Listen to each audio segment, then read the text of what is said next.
Lalu dia berkata kepadaku, "Wahai penolong agung, semua makhluk pada hari kiamat akan dihadapkan kepadaku dalam keadaan tuli, bisu dan buta, lalu merasa rugi dan menangis. Demikian pula di dalam kubur." Lalu dia berkata kepadaku, "Wahai penolong agung, cinta merupakan tirai yang membatasi antara sang pencinta dan yang dicintai. Bila sang pencinta telah padam dari cintanya, berarti ia telah sampai kepada sang kekasih." Lalu dia berkata kepadaku, "Wahai penolong agung, aku melihat ruh-ruh menunggu di dalam jasad-jasad mereka setelah ucapannya, 'Bukankah aku ini Tuhanmu, sampai hari kiamat?'" Lalu sang penolong berkata, "Aku melihat Tuhan yang Maha Agung dan Dia berkata kepadaku, 'Wahai penolong agung, barang siapa bertanya kepadaku tentang melihat setelah mengetahui, berarti ia terhalang dari pengetahuan tentang melihat. Barang siapa mengira bahwa melihat tidak sama dengan mengetahui, maka berarti ia telah terperdaya oleh melihat Allah Subhanahu wa Ta'ala.'" Lalu dia berkata kepadaku, "Wahai penolong agung, orang fakir dalam pandanganku bukanlah orang yang tidak memiliki apa-apa, melainkan orang fakir adalah ia yang memegang kendali atas segala sesuatu. Bila ia berkata kepada sesuatu, 'Jadilah,' maka terjadilah ia." Lalu dia berkata kepadaku, "Tak ada persahabatan dan kenikmatan di dalam surga setelah kemunculanku di sana, dan tak ada kesendirian dan kebakaran di dalam neraka setelah sapaanku kepada para penghuninya." Lalu dia berkata kepadaku, "Wahai penolong agung, aku yang paling mulia di antara semua yang mulia, dan aku yang paling penyayang di antara semua penyayang." Lalu dia berkata kepadaku, "Wahai penolong agung, tidurlah di sisiku tidak seperti tidurnya orang-orang awam, maka engkau akan melihatku." Terhadap hal ini aku bertanya, "Wahai Tuhanku, bagaimana aku tidur di sisimu?" Dia berkata, "Dengan menjauhkan jasmani dari kesenangan, menjauhkan nafsu dari syahwat, menjauhkan hati dari pikiran dan perasaan buruk, dan menjauhkan ruh dari pandangan yang melalaikan, lalu meleburkan zatmu di dalam zat." Lalu dia berkata kepadaku, "Wahai penolong agung, katakan kepada sahabatmu dan pencintamu, siapa di antara kalian yang menginginkan kedekatan denganku, maka hendaklah ia memilih kefakiran, lalu kefakiran dari kefakiran. Bila kefakiran itu telah sempurna, maka tak ada lagi apapun selain aku." Lalu dia berkata, "Wahai penolong agung, berbahagialah jika engkau mengasihi makhluk-makhlukku, dan beruntunglah jika engkau memaafkan makhluk-makhlukku." Lalu dia berkata kepadaku, "Wahai penolong agung, katakan kepada pencintamu dan sahabatmu, ambillah manfaat dari doa kaum fakir, karena mereka bersamaku dan aku bersama mereka." Lalu dia berkata kepadaku, "Wahai penolong agung, aku bersama segala sesuatu, tempat tinggalnya, pengawasnya, dan kepadaku tempat kembalinya." Lalu dia berkata kepadaku, "Wahai penolong agung, jangan peduli pada surga dan apa yang ada di sana, maka engkau akan melihat aku tanpa perantara. Dan jangan peduli pada neraka serta apa yang ada di sana, maka engkau akan melihat aku tanpa perantara." Lalu dia berkata kepadaku, "Wahai penolong agung, para penghuni surga disibukkan oleh surga, dan para penghuni neraka disibukkan olehku." Lalu dia berkata kepadaku, "Wahai penolong agung, sebagian penghuni surga berlindung dari kenikmatan, sebagaimana penghuni neraka berlindung dari jilatan api." Lalu dia berkata kepadaku, "Wahai penolong agung, barang siapa disibukkan dengan selain aku, maka temannya adalah sabuk pada hari kiamat." Lalu dia berkata kepadaku, "Wahai penolong agung, orang-orang yang dekat mencari pertolongan dari kedekatan, sebagaimana orang-orang yang jauh mencari pertolongan dari kejauhan." Lalu dia berkata kepadaku, "Wahai penolong agung, sesungguhnya aku memiliki hamba-hamba yang bukan nabi maupun rasul, yang kedudukan mereka tidak diketahui oleh siapapun dari penghuni dunia maupun penghuni akhirat, dari penghuni surga ataupun neraka, tidak juga malaikat Malik ataupun Ridwan, dan aku tidak menjadikan mereka untuk surga maupun untuk neraka, tidak untuk pahala ataupun siksa, tidak untuk bidadari, istana maupun pelayan-pelayan mudanya. Maka beruntunglah orang yang mempercayai mereka meski belum mengenal mereka." Lalu dia berkata kepadaku, "Wahai penolong agung, engkau adalah salah satu dari mereka. Dan di antara tanda-tanda mereka di dunia adalah tubuh-tubuh mereka terbakar karena sedikitnya makan dan minum, Nafsu mereka telah hangus dari syahwat, hati mereka telah hangus dari pikiran dan perasaan buruk, ruh-ruh mereka juga telah hangus dari pandangan yang melalaikan. Mereka adalah pemilik keabadian yang terbakar oleh cahaya perjumpaan. Lalu dia berkata kepadaku, "Wahai penolong agung, bila seseorang yang haus datang kepadamu di hari yang amat panas, sedangkan engkau memiliki air dingin dan engkau sedang tidak membutuhkan air, jika engkau menahan air itu baginya, maka engkau adalah orang yang paling kikir. Bagaimana aku menolak mereka dari rahmatku, padahal aku telah menetapkan atas diriku, bahwa aku paling pengasih di antara yang mengasihi." Lalu dia berkata kepadaku, "Wahai penolong agung, tak seorang pun dari ahli maksiat yang jauh dariku, dan tak seorang pun dari ahli ketaatan yang dekat dariku." Lalu dia berkata kepadaku, "Wahai penolong agung, bila seseorang dekat kepadaku, maka ia adalah dari kalangan maksiat, karena ia merasa memiliki kekurangan dan penyesalan." Lalu dia berkata kepadaku, "Wahai penolong agung, merasa memiliki kekurangan merupakan sumber cahaya, dan mengagumi cahaya diri sendiri merupakan sumber kegelapan." Lalu dia berkata kepadaku, "Wahai penolong agung, ahli maksiat akan tertutupi oleh kemaksiatannya, dan ahli taat akan tertutupi oleh ketaatannya. Dan aku memiliki hamba-hamba selain mereka, yang tidak ditimpa kesedihan maksiat dan keresahan ketaatan." Lalu dia berkata kepadaku, "Wahai penolong agung, sampaikan kabar gembira kepada para pendosa tentang adanya keutamaan dan kemurahan, dan sampaikan berita kepada para pengagum diri sendiri tentang adanya keadilan dan pembalasan." Lalu dia berkata kepadaku, "Wahai penolong agung, ahli ketaatan selalu mengingat kenikmatan, dan ahli maksiat selalu mengingat yang maha pengasih." Lalu dia berkata kepadaku, "Wahai penolong agung, aku dekat dengan pelaku maksiat setelah ia berhenti dari kemaksiatannya, dan aku jauh dari orang yang taat setelah ia berhenti dari ketaatannya." Lalu dia berkata kepadaku, "Wahai penolong agung, aku menciptakan orang awam namun mereka tidak mampu memandang cahaya kebesaranku, maka aku meletakkan tirai kegelapan di antara diriku dan mereka. Dan aku menciptakan orang-orang khusus namun mereka tidak mampu mendekatiku dan mereka sebagai tirai penghalang." Lalu dia berkata kepadaku, "Wahai penolong agung, katakan kepada para sahabatmu, siapa di antara mereka yang ingin sampai kepadaku, maka ia harus keluar dari segala sesuatu selain aku." Lalu dia berkata kepadaku, "Wahai penolong agung, keluarlah dari batas dunia, maka engkau akan sampai ke akhirat. Dan keluarlah dari batas akhirat, maka engkau akan sampai kepadaku." Lalu dia berkata kepadaku, "Wahai penolong agung, keluarlah engkau dari raga dan jiwamu, lalu keluarlah dari hati dan ruhmu, lalu keluarlah yang ingin sampai kepadaku, maka ia harus keluar dari segala sesuatu selain aku." Lalu dia berkata kepadaku, "Wahai penolong agung, keluarlah dari batas dunia, maka engkau akan sampai ke akhirat. Dan keluarlah dari batas akhirat, maka engkau akan sampai kepadaku." Lalu dia berkata kepadaku, "Wahai penolong agung, keluarlah engkau dari raga dan jiwamu, lalu keluarlah dari hati dan ruhmu, lalu keluarlah dari hukum dan perintah, maka engkau akan sampai kepadaku." Maka aku bertanya, "Wahai Tuhanku, salat seperti apa yang paling dekat denganmu?" Dia berkata, "Salat yang di dalamnya tiada apapun kecuali aku, dan orang yang melakukannya lenyap dari salatnya dan tenggelam karenanya." Lalu aku berkata, "Wahai Tuhanku, puasa seperti apa yang paling utama di sisimu?" Dia berkata, "Puasa yang di dalamnya tiada apapun selain aku, dan orang yang melakukannya lenyap darinya." Lalu aku berkata, "Wahai Tuhanku, amal apa yang paling utama di sisimu?" Dia berkata, "Amal yang di dalamnya tiada apapun selain aku, baik itu surga ataupun neraka, dan pelakunya lenyap darinya." Lalu aku berkata, "Wahai Tuhanku, tangisan seperti apa yang paling utama di sisimu?" Dia berkata, "Tangisan orang-orang yang tertawa." Lalu aku berkata, "Wahai Tuhanku, tertawa seperti apa yang paling utama di sisimu?" Dia berkata, "Tertawanya orang-orang yang menangis karena bertobat." Lalu aku berkata, "Wahai Tuhanku, tobat seperti apa yang paling utama di sisimu?" Dia menjawab, "Tobatnya orang-orang yang suci."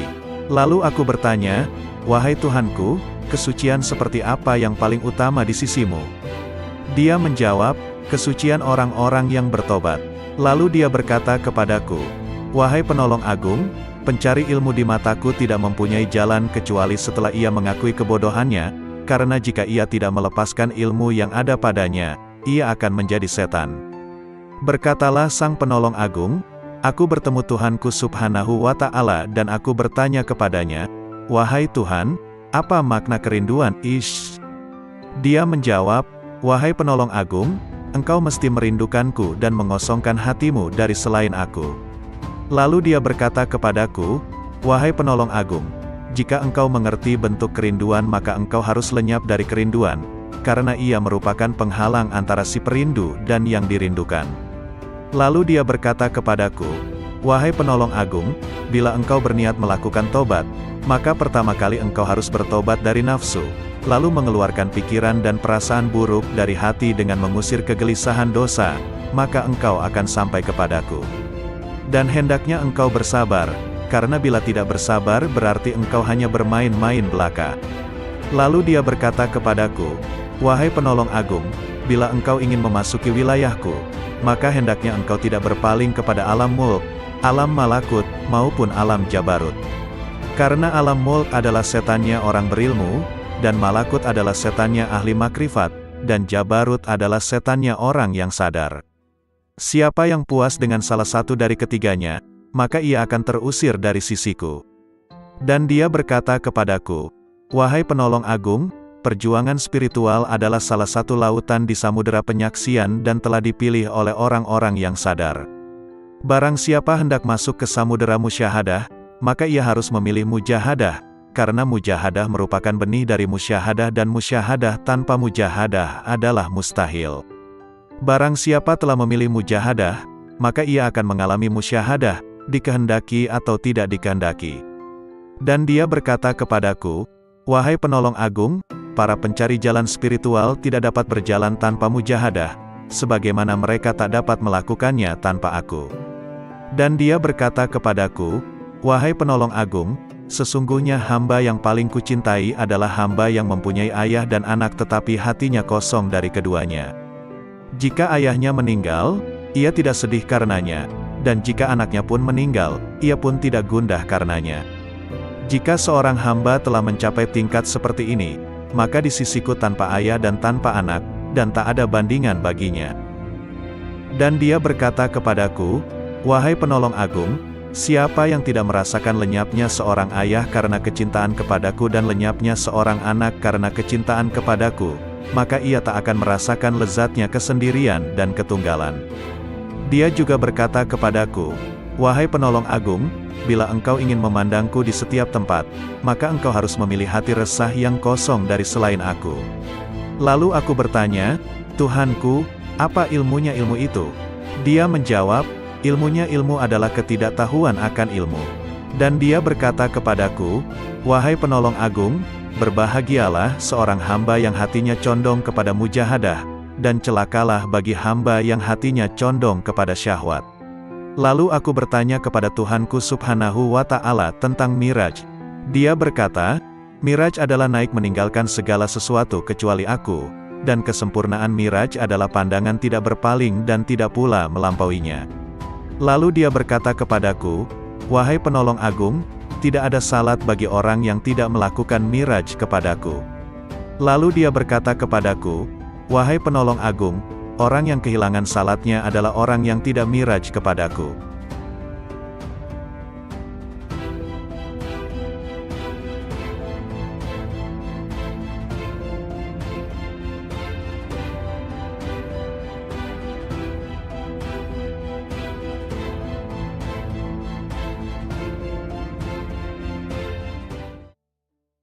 Assalamualaikum warahmatullahi wabarakatuh. Salawat dan salam kita haturkan kepada junjungan kita Nabi besar Muhammad sallallahu alaihi wasallam. Allahumma sholli ala Muhammad. Kali ini akan dibacakan 4 kisah dialog Syekh Abdul Qadir Al-Jailani. Kisah ini diambil dari berbagai sumber kemudian dihimpun menjadi satu judul yakni 4 kisah dialog Syekh Abdul Qadir Al-Jailani yang menggetarkan hati. Berikut kisahnya. 1. Dialog dengan Malaikat Maut. Dalam ceramah di akhir bulan Rajab 546 Hijriyah di Madrasah Syekh Abdul Qadir Jailani menuturkan, Imam Junaid al-Baghdadi rahimahullah seringkali mengatakan, apa yang dapat kuperbuat terhadap diriku? Aku ini hanya seorang hamba dan milik majikanku. Dia telah menyerahkan dirinya kepada Allah, tidak memiliki pilihan lain selain terhadapnya dan tidak mengusiknya. Junaid telah rela dengan apapun yang ditakdirkan kepadanya. Hatinya telah menjadi baik dan nafsunya telah tenang. Dia telah mengamalkan firman Allah Azza wa Jalla, sesungguhnya pelindungku adalah Allah yang telah menurunkan Alkitab, Al-Quran, dan dia melindungi orang-orang yang saleh. Quran Surah Al-A'raf ayat 196. Pada suatu malam, aku mengingat kematian, dan aku menangis dari awal malam hingga waktu sahur tiba. Aku berdoa, ya Tuhanku, aku mohon kepadamu agar malaikat maut tidak mencabut nyawaku, tapi Engkau sendiri yang mencabutnya. Kemudian, aku tertidur, lalu aku bermimpi melihat seorang tua yang mengagumkan dan menawan. Dia kemudian masuk dari arah pintu, dan aku bertanya kepadanya, siapakah engkau? Lalu dia menjawab, aku malaikat maut. Aku katakan kepadanya, aku telah meminta kepada Allah agar dia sendiri yang mencabut nyawaku, bukan engkau yang akan mencabutnya. Malaikat itu balik bertanya, lalu mengapa engkau meminta hal itu, apa dosaku? Aku hanyalah hamba yang mengikuti perintah. Aku diperintahkan bersikap lemah lembut terhadap suatu kaum dan bersikap kasar kepada kaum yang lainnya. Kemudian, dia memelukku dan menangis, maka aku pun menangis bersamanya. Ahmad bin Hanbal rahimahullah berkata, betapa banyak hati yang terbakar oleh kecintaan kepada dunia, padahal di dadanya ada Al-Quran. Sementara, banyak orang saleh yang selalu bangun malam mendirikan salat malam, beramar makruf nahi munkar. Tangan mereka itu terbelenggu oleh sikap wara, sehingga meninggalkan dunia, dan keinginan mereka mencari Tuhan mereka begitu kuat. Maka, infakkan harta kalian kepada mereka itu. Sebab, di kemudian hari mereka itu akan mendapatkan kekuasaan di sisi Allah Azza wa Jalla. Dikutip dari kitab Fath Rabbani. 2. Dialog dengan Iblis. Dalam sebuah riwayat dikisahkan Syekh Abdul Qadir Jailani, seorang ulama yang sangat tinggi ilmunya, suatu malam bermunajat mendekatkan diri kepada Allah.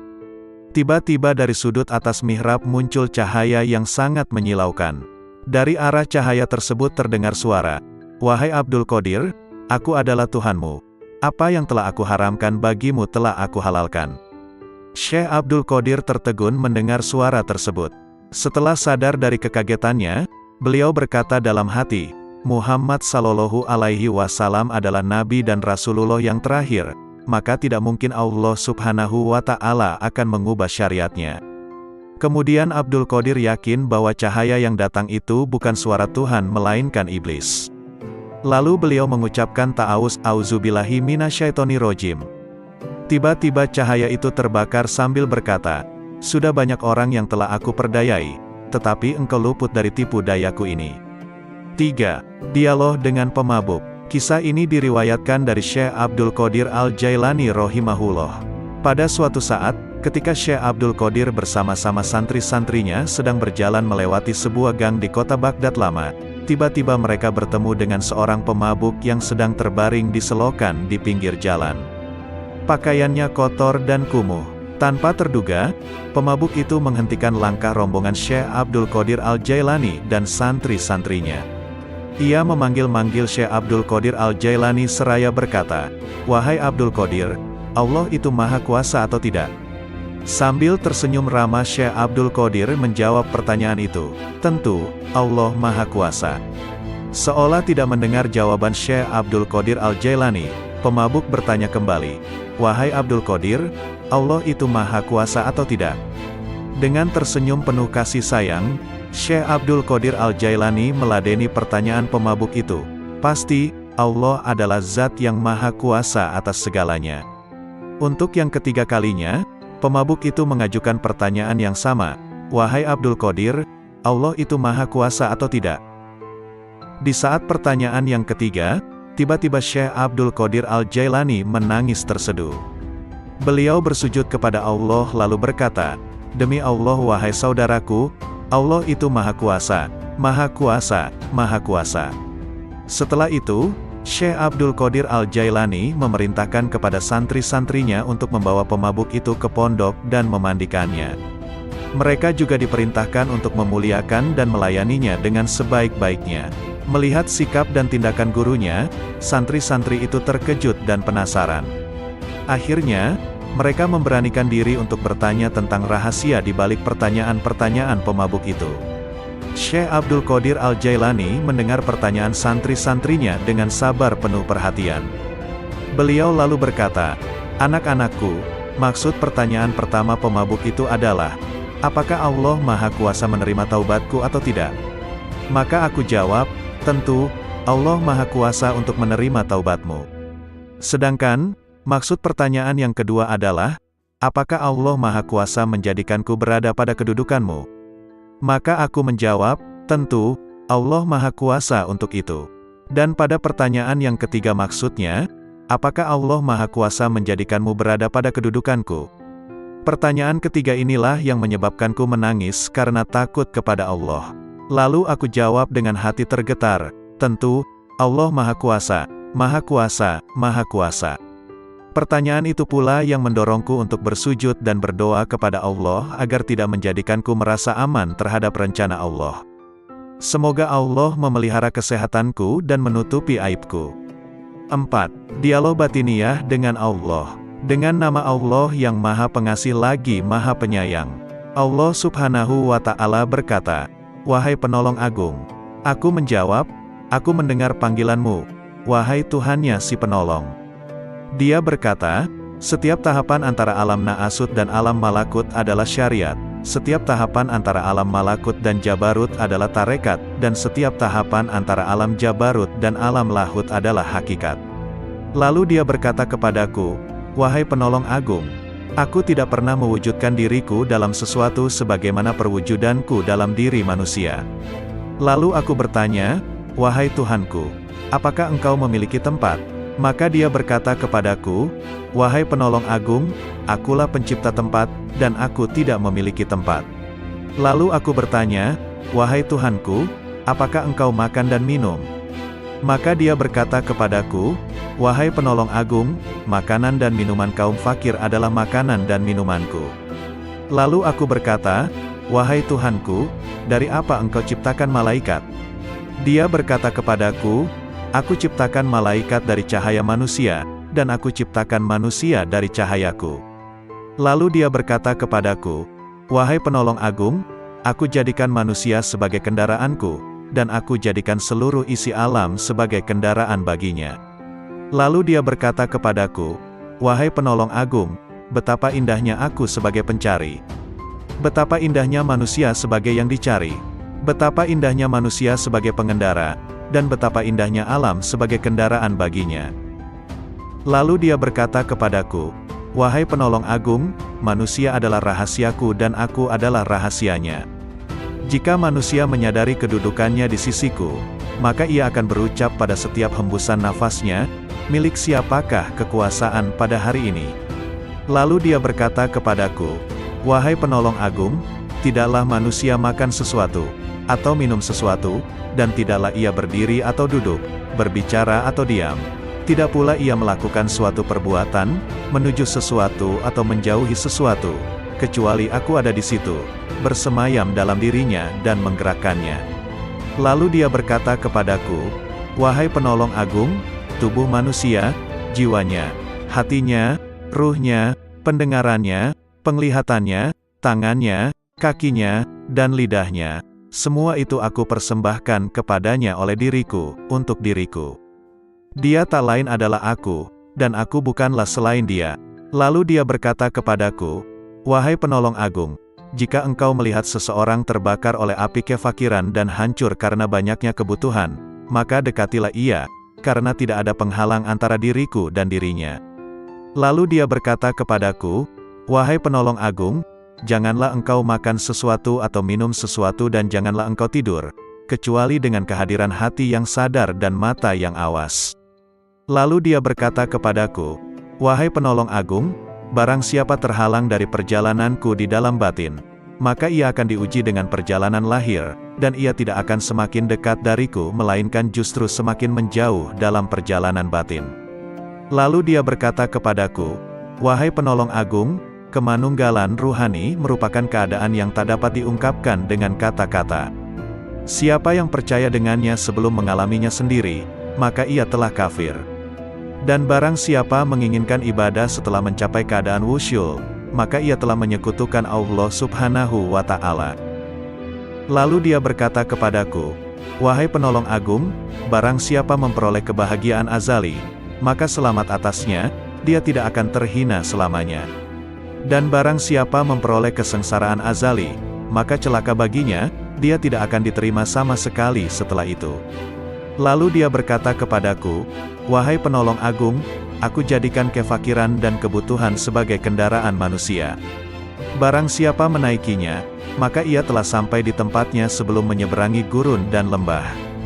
Lalu dia berkata kepadaku, "Wahai penolong agung, bila manusia mengetahui apa yang terjadi setelah kematian, tentu ia tidak menginginkan hidup di dunia ini.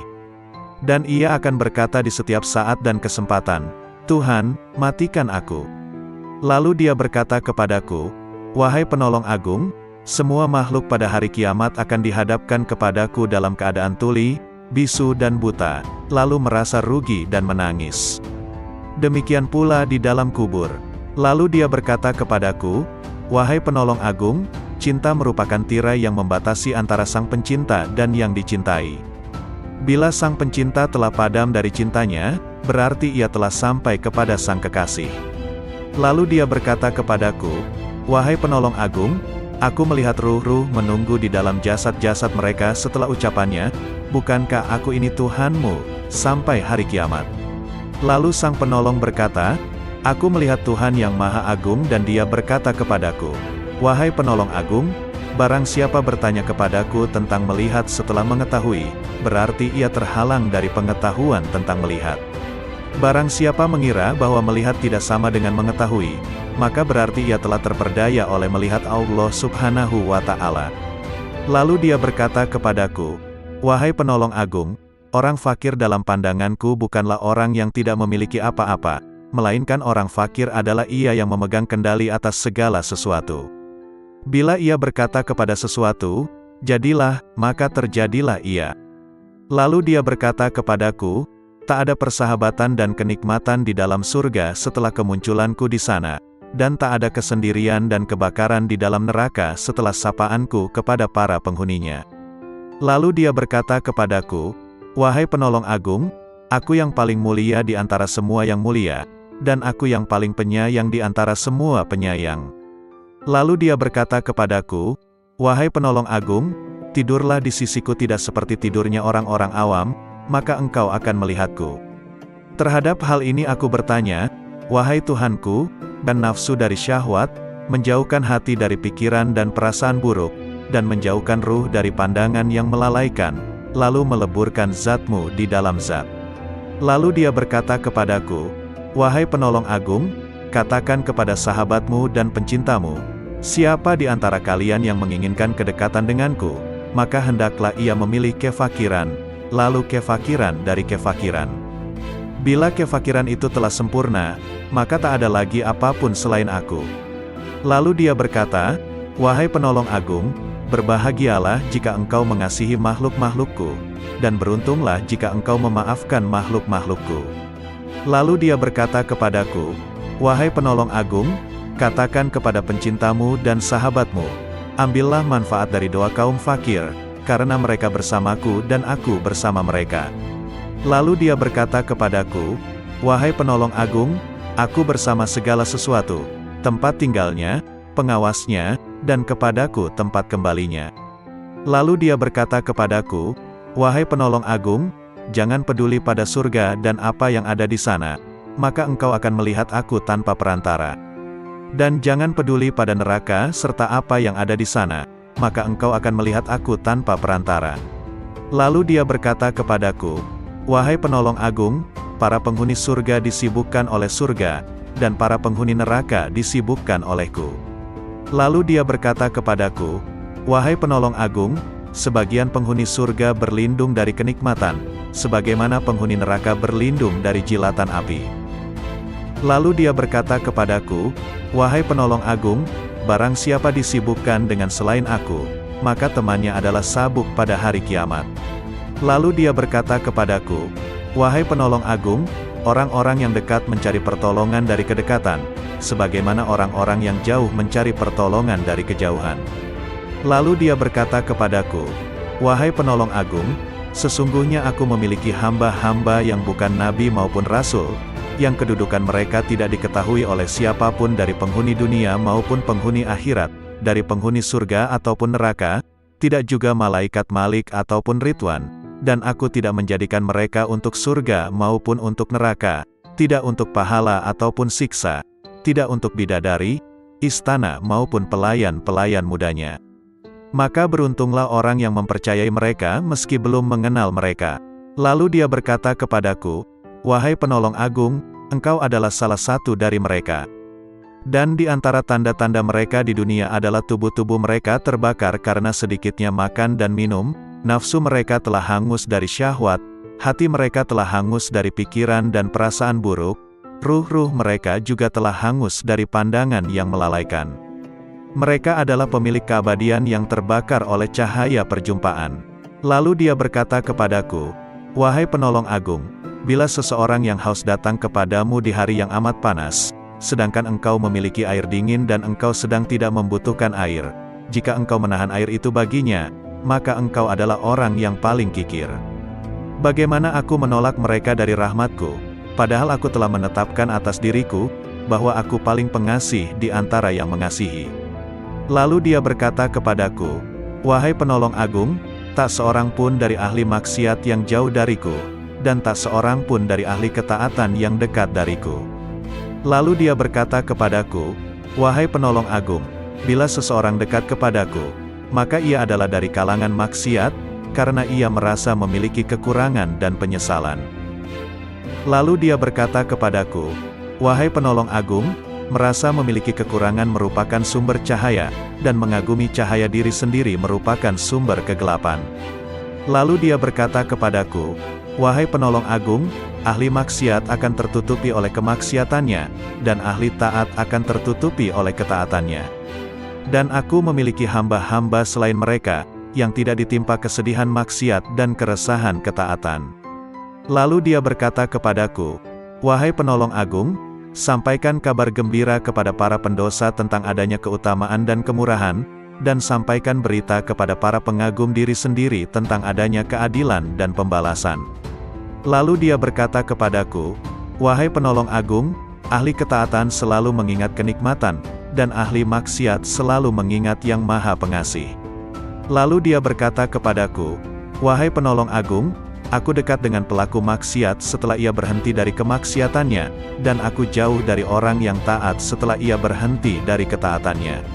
Lalu dia berkata kepadaku, "Wahai penolong agung, aku menciptakan orang awam namun mereka tidak mampu memandang cahaya kebesaranku, maka aku meletakkan tirai kegelapan di antara diriku dan mereka.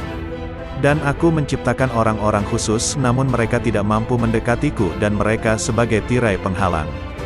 Lalu dia berkata kepadaku, "Wahai penolong agung, katakan kepada para sahabatmu, siapa di antara mereka yang ingin sampai kepadaku, maka ia harus keluar dari segala sesuatu selain aku."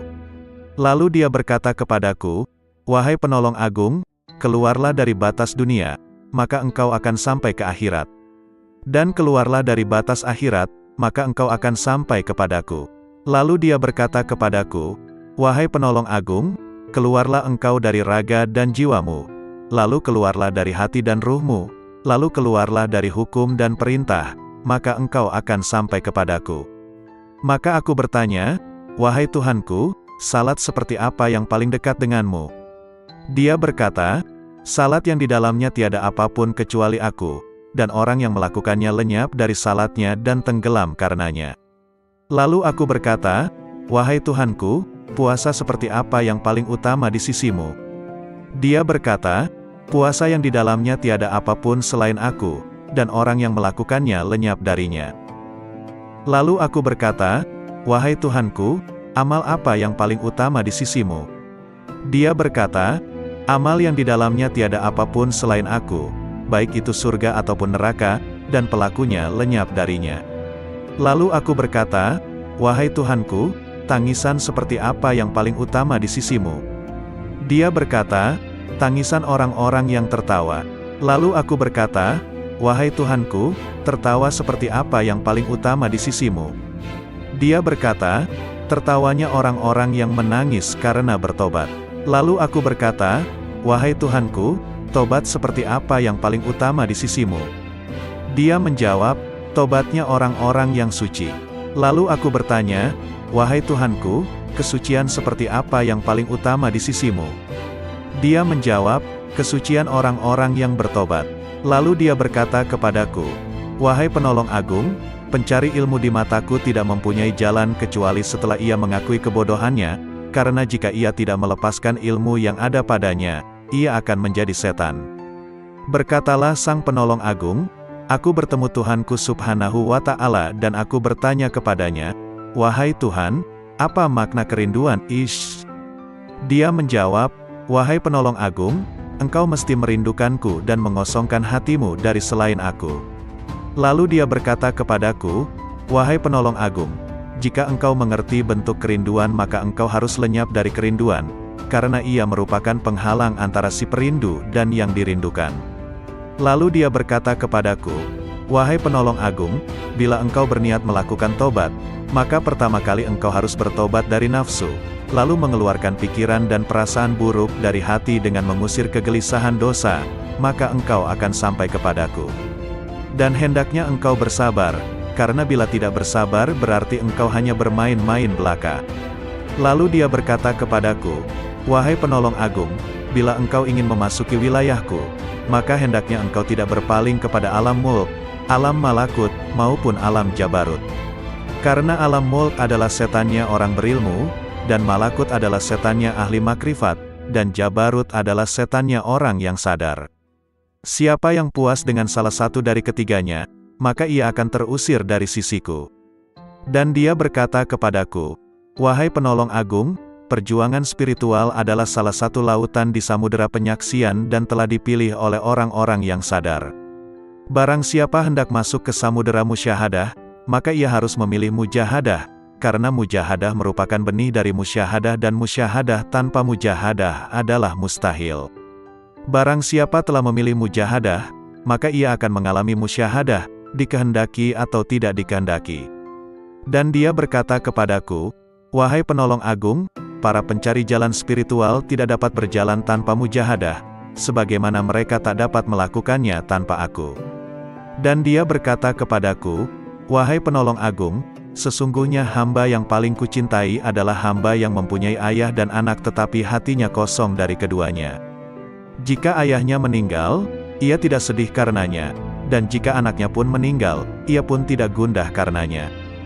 Jika seorang hamba telah mencapai tingkat seperti ini, maka di sisiku tanpa ayah dan tanpa anak, dan tak ada bandingan baginya. Dan dia berkata kepadaku, wahai penolong agung, siapa yang tidak merasakan lenyapnya seorang ayah karena kecintaan kepadaku dan lenyapnya seorang anak karena kecintaan kepadaku, maka ia tak akan merasakan lezatnya kesendirian dan ketunggalan. Dia juga berkata kepadaku, wahai penolong agung, bila engkau ingin memandangku di setiap tempat, maka engkau harus memilih hati resah yang kosong dari selain aku. Lalu aku bertanya, Tuhanku, apa ilmunya ilmu itu? Dia menjawab, ilmunya ilmu adalah ketidaktahuan akan ilmu. Dan dia berkata kepadaku, wahai penolong agung, berbahagialah seorang hamba yang hatinya condong kepada mujahadah, dan celakalah bagi hamba yang hatinya condong kepada syahwat. Lalu aku bertanya kepada Tuhanku subhanahu wa ta'ala tentang Miraj. Dia berkata, Miraj adalah naik meninggalkan segala sesuatu kecuali aku, dan kesempurnaan Miraj adalah pandangan tidak berpaling dan tidak pula melampauinya. Lalu dia berkata kepadaku, wahai penolong agung, tidak ada salat bagi orang yang tidak melakukan Miraj kepadaku. Lalu dia berkata kepadaku, wahai penolong agung, orang yang kehilangan salatnya adalah orang yang tidak Miraj kepadaku.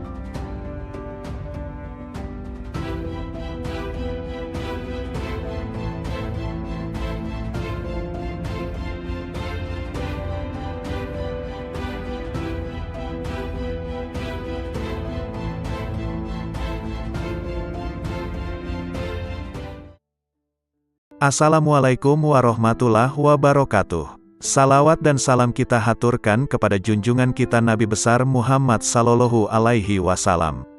Allahumma sholli ala Muhammad. Kali ini akan dibacakan 4 kisah dialog Syekh Abdul Qadir Al-Jailani. Kisah ini diambil dari berbagai sumber kemudian dihimpun menjadi satu judul yakni 4 kisah dialog Syekh Abdul Qadir Al-Jailani yang menggetarkan hati. Berikut kisahnya. 1. Dialog dengan Malaikat Maut. Dalam ceramah di akhir bulan Rajab 546 Hijriyah di Madrasah, Syekh Abdul Qadir Jailani menuturkan, Imam Junaid Al-Baghdadi rahimahullah seringkali mengatakan, apa yang dapat kuperbuat terhadap diriku? Aku ini hanya seorang hamba dan milik majikanku. Dia telah menyerahkan dirinya kepada Allah, tidak memiliki pilihan lain selain terhadapnya dan tidak mengusiknya. Junaid telah rela dengan apapun yang ditakdirkan kepadanya. Hatinya telah menjadi baik dan nafsunya telah tenang. Dia telah mengamalkan firman Allah Azza wa Jalla, sesungguhnya pelindungku adalah Allah yang telah menurunkan Alkitab, Al-Quran, dan dia melindungi orang-orang yang saleh. Quran Surah Al-A'raf ayat 196. Pada suatu malam, aku mengingat kematian, dan aku menangis dari awal malam hingga waktu sahur tiba. Aku berdoa, ya Tuhanku, aku mohon kepadamu agar malaikat maut tidak mencabut nyawaku, tapi Engkau sendiri yang mencabutnya. Kemudian, aku tertidur, lalu aku bermimpi melihat seorang tua yang mengagumkan dan menawan.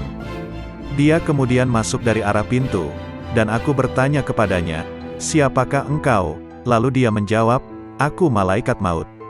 Aku katakan kepadanya, aku telah meminta kepada Allah agar dia sendiri yang mencabut nyawaku, bukan engkau yang akan mencabutnya. Malaikat itu balik bertanya, lalu mengapa engkau meminta hal itu, apa dosaku? Aku hanyalah hamba yang mengikuti perintah. Aku diperintahkan bersikap lemah lembut terhadap suatu kaum dan bersikap kasar kepada kaum yang lainnya. Kemudian, dia memelukku dan menangis, maka aku pun menangis bersamanya. Ahmad bin Hanbal rahimahullah berkata, betapa banyak hati yang terbakar oleh kecintaan kepada dunia, padahal di dadanya ada Al-Quran. Sementara, banyak orang saleh yang selalu bangun malam mendirikan salat malam, beramar makruf nahi munkar. Tangan mereka itu terbelenggu oleh sikap wara, sehingga meninggalkan dunia, dan keinginan mereka mencari Tuhan mereka begitu kuat. Maka, infakkan harta kalian kepada mereka itu. Sebab, di kemudian hari mereka itu akan mendapatkan kekuasaan di sisi Allah Azza wa Jalla. Dikutip dari kitab Fath Rabbani. 2. Dialog dengan Iblis. Dalam sebuah riwayat dikisahkan Syekh Abdul Qadir Jailani, seorang ulama yang sangat tinggi ilmunya, suatu malam bermunajat mendekatkan diri kepada Allah. Tiba-tiba dari sudut atas mihrab muncul cahaya yang sangat menyilaukan. Dari arah cahaya tersebut terdengar suara, wahai Abdul Qadir, aku adalah Tuhanmu. Apa yang telah aku haramkan bagimu telah aku halalkan. Syekh Abdul Qadir tertegun mendengar suara tersebut. Setelah sadar dari kekagetannya, beliau berkata dalam hati, Muhammad sallallahu alaihi wasallam adalah Nabi dan Rasulullah yang terakhir, maka tidak mungkin Allah subhanahu wa ta'ala akan mengubah syariatnya. Kemudian Abdul Qadir yakin bahwa cahaya yang datang itu bukan suara Tuhan melainkan iblis. Lalu beliau mengucapkan ta'awuz, auzubillahi minasyaitonirrajim. Tiba-tiba cahaya itu terbakar sambil berkata, sudah banyak orang yang telah aku perdayai, tetapi engkau luput dari tipu dayaku ini. 3. Dialog dengan pemabuk. Kisah ini diriwayatkan dari Syekh Abdul Qadir Al-Jailani rahimahullah. Pada suatu saat, ketika Syekh Abdul Qadir bersama-sama santri-santrinya sedang berjalan melewati sebuah gang di kota Baghdad lama, tiba-tiba mereka bertemu dengan seorang pemabuk yang sedang terbaring di selokan di pinggir jalan. Pakaiannya kotor dan kumuh. Tanpa terduga, pemabuk itu menghentikan langkah rombongan Syekh Abdul Qadir Al-Jailani dan santri-santrinya. Ia memanggil-manggil Syekh Abdul Qadir Al-Jailani seraya berkata, wahai Abdul Qadir, Allah itu maha kuasa atau tidak? Sambil tersenyum ramah Syekh Abdul Qadir menjawab pertanyaan itu, tentu, Allah maha kuasa. Seolah tidak mendengar jawaban Syekh Abdul Qadir Al-Jailani, pemabuk bertanya kembali, wahai Abdul Qadir, Allah itu maha kuasa atau tidak? Dengan tersenyum penuh kasih sayang, Syekh Abdul Qadir Al-Jailani meladeni pertanyaan pemabuk itu. Pasti, Allah adalah zat yang maha kuasa atas segalanya. Untuk yang ketiga kalinya, pemabuk itu mengajukan pertanyaan yang sama. Wahai Abdul Qadir, Allah itu maha kuasa atau tidak?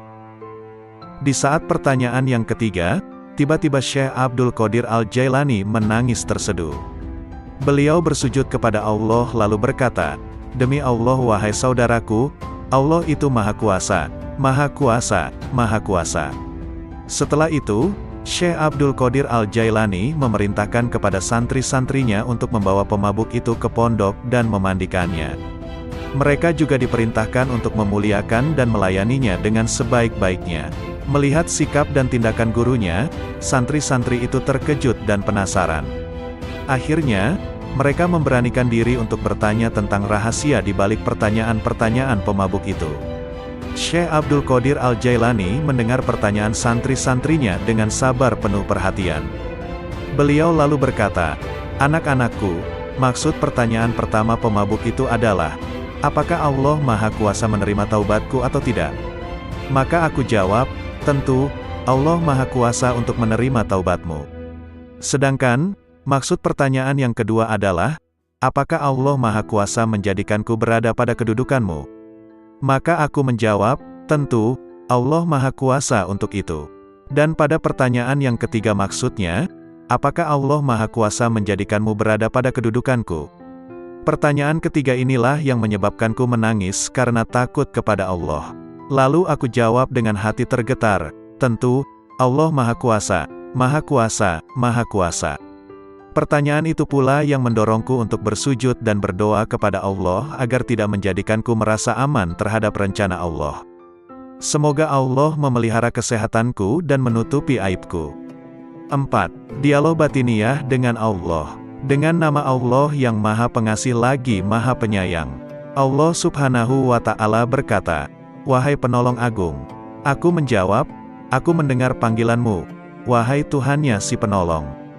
Dia berkata, "Setiap tahapan antara alam Na'asut dan alam Malakut adalah syariat, setiap tahapan antara alam Malakut dan Jabarut adalah tarekat, dan setiap tahapan antara alam Jabarut dan alam Lahut adalah hakikat." Lalu dia berkata kepadaku, "Wahai penolong agung, aku tidak pernah mewujudkan diriku dalam sesuatu sebagaimana perwujudanku dalam diri manusia." Lalu aku bertanya, "Wahai Tuhanku, apakah engkau memiliki tempat?" Maka dia berkata kepadaku, "Wahai penolong agung, akulah pencipta tempat, dan aku tidak memiliki tempat." Lalu aku bertanya, "Wahai Tuhanku, apakah engkau makan dan minum?" Maka dia berkata kepadaku, "Wahai penolong agung, makanan dan minuman kaum fakir adalah makanan dan minumanku." Lalu aku berkata, "Wahai Tuhanku, dari apa engkau ciptakan malaikat?"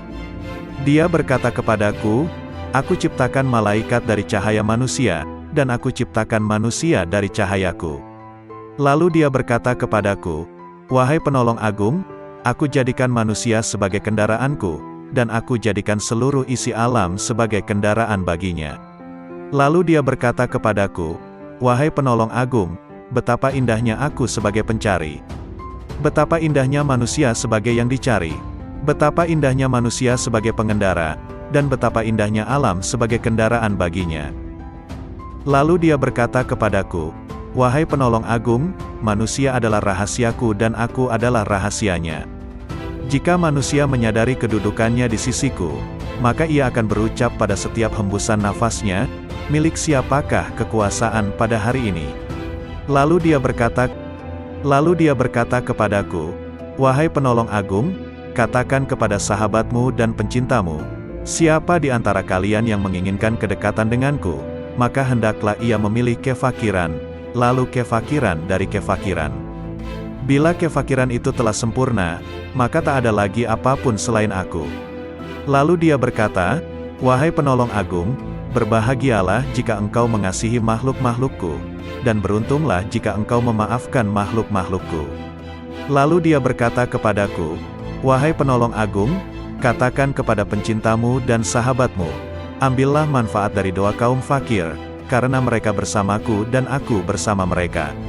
Lalu dia berkata kepadaku, Wahai penolong agung, aku bersama segala sesuatu, tempat tinggalnya, pengawasnya, dan kepadaku tempat kembalinya. Lalu dia berkata kepadaku, wahai penolong agung, jangan peduli pada surga dan apa yang ada di sana, maka engkau akan melihat aku tanpa perantara.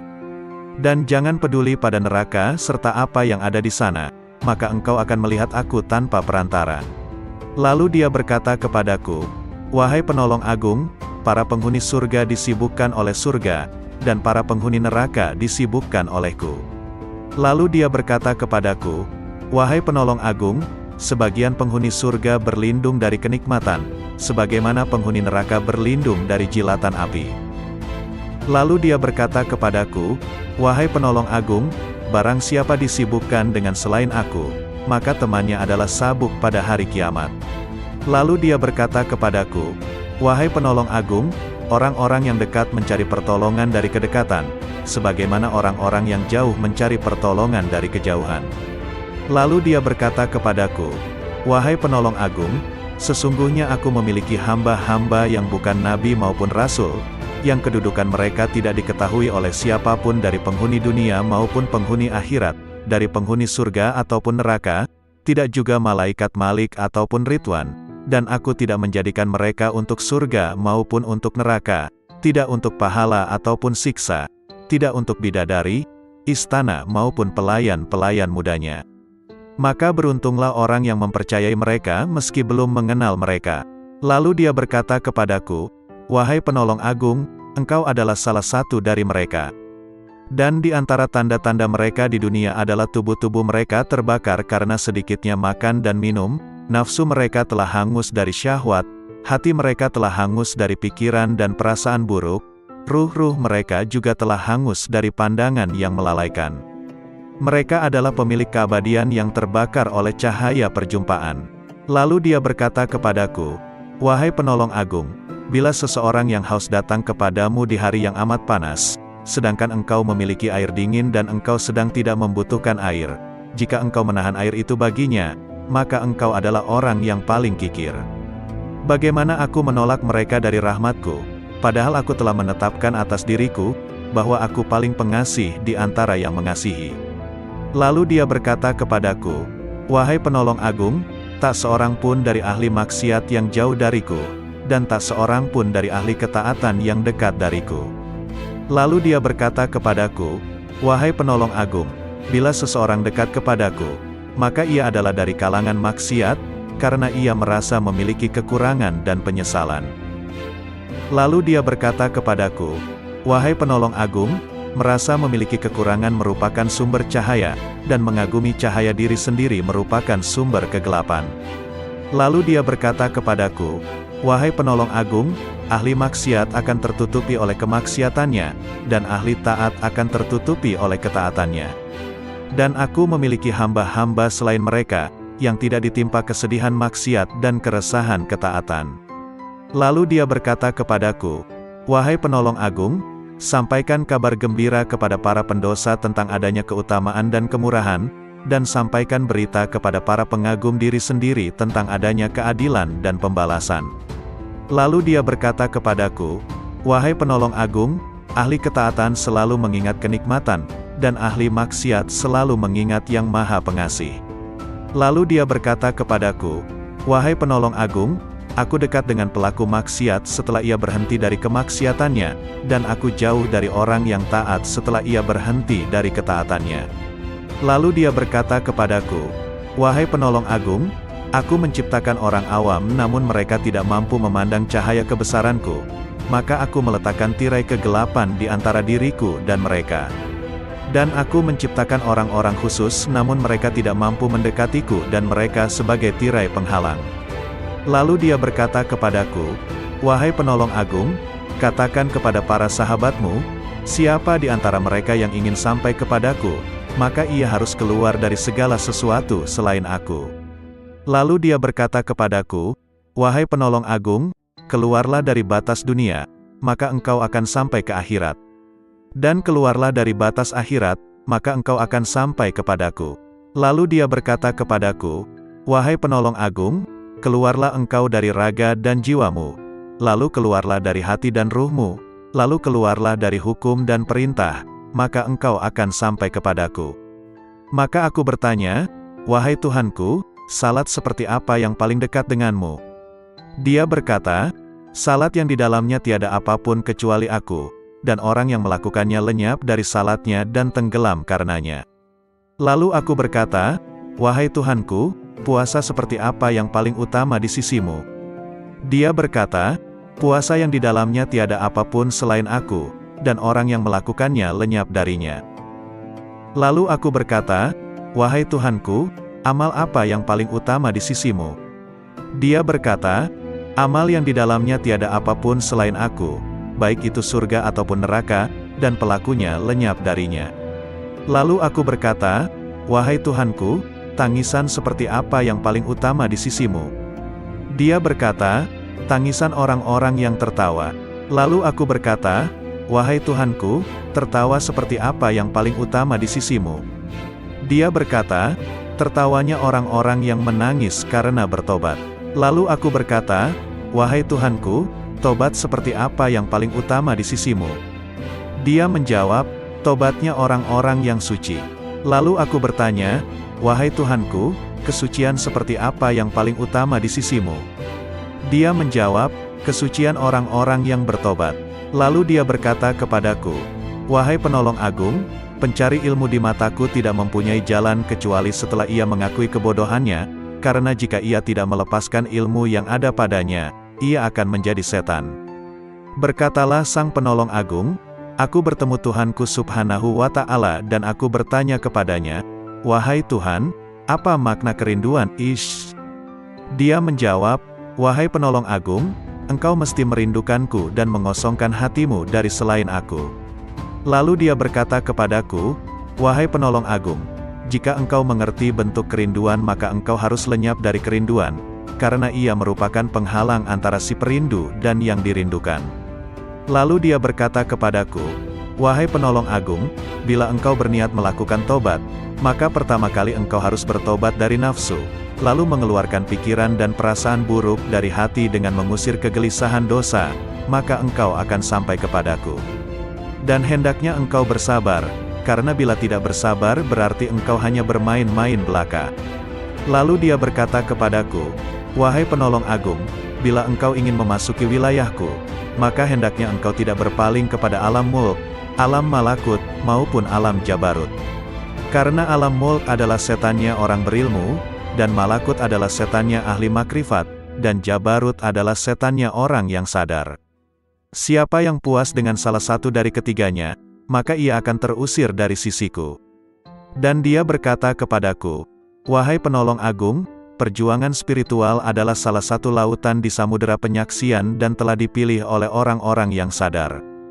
Barang siapa hendak masuk ke samudera musyahadah, maka ia harus memilih mujahadah, karena mujahadah merupakan benih dari musyahadah dan musyahadah tanpa mujahadah adalah mustahil. Barang siapa telah memilih mujahadah, maka ia akan mengalami musyahadah, dikehendaki atau tidak dikehendaki. Dan dia berkata kepadaku, wahai penolong agung, para pencari jalan spiritual tidak dapat berjalan tanpa mujahadah, sebagaimana mereka tak dapat melakukannya tanpa aku. Dan dia berkata kepadaku, wahai penolong agung, sesungguhnya hamba yang paling kucintai adalah hamba yang mempunyai ayah dan anak tetapi hatinya kosong dari keduanya. Jika ayahnya meninggal, ia tidak sedih karenanya, dan jika anaknya pun meninggal, ia pun tidak gundah karenanya. Jika seorang hamba telah mencapai tingkat seperti ini, maka di sisiku tanpa ayah dan tanpa anak, dan tak ada bandingan baginya. Dan dia berkata kepadaku, wahai penolong agung, siapa yang tidak merasakan lenyapnya seorang ayah karena kecintaan kepadaku dan lenyapnya seorang anak karena kecintaan kepadaku, maka ia tak akan merasakan lezatnya kesendirian dan ketunggalan. Dia juga berkata kepadaku, wahai penolong agung, bila engkau ingin memandangku di setiap tempat, maka engkau harus memilih hati resah yang kosong dari selain aku. Lalu aku bertanya, Tuhanku, apa ilmunya ilmu itu? Dia menjawab, ilmunya ilmu adalah ketidaktahuan akan ilmu. Dan dia berkata kepadaku, wahai penolong agung, berbahagialah seorang hamba yang hatinya condong kepada mujahadah, dan celakalah bagi hamba yang hatinya condong kepada syahwat. Lalu aku bertanya kepada Tuhanku Subhanahu wa Ta'ala tentang Miraj. Dia berkata, Miraj adalah naik meninggalkan segala sesuatu kecuali aku, dan kesempurnaan Miraj adalah pandangan tidak berpaling dan tidak pula melampauinya. Lalu dia berkata kepadaku, wahai penolong agung, tidak ada salat bagi orang yang tidak melakukan Miraj kepadaku. Lalu dia berkata kepadaku, wahai penolong agung, orang yang kehilangan salatnya adalah orang yang tidak Miraj kepadaku.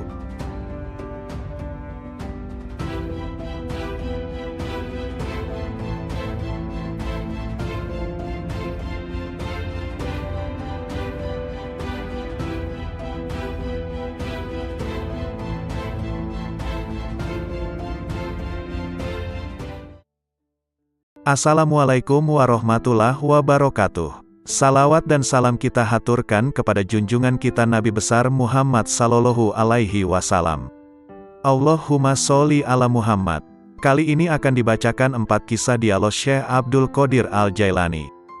Kisah ini diambil dari berbagai sumber kemudian dihimpun menjadi satu judul yakni 4 kisah dialog Syekh Abdul Qadir Al-Jailani yang menggetarkan hati.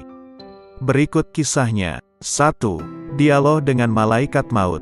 Dalam ceramah di akhir bulan Rajab 546 Hijriah di Madrasah, Syekh Abdul Qadir Jailani menuturkan, Imam Junaid Al-Baghdadi rahimahullah seringkali mengatakan, apa yang dapat ku perbuat terhadap diriku?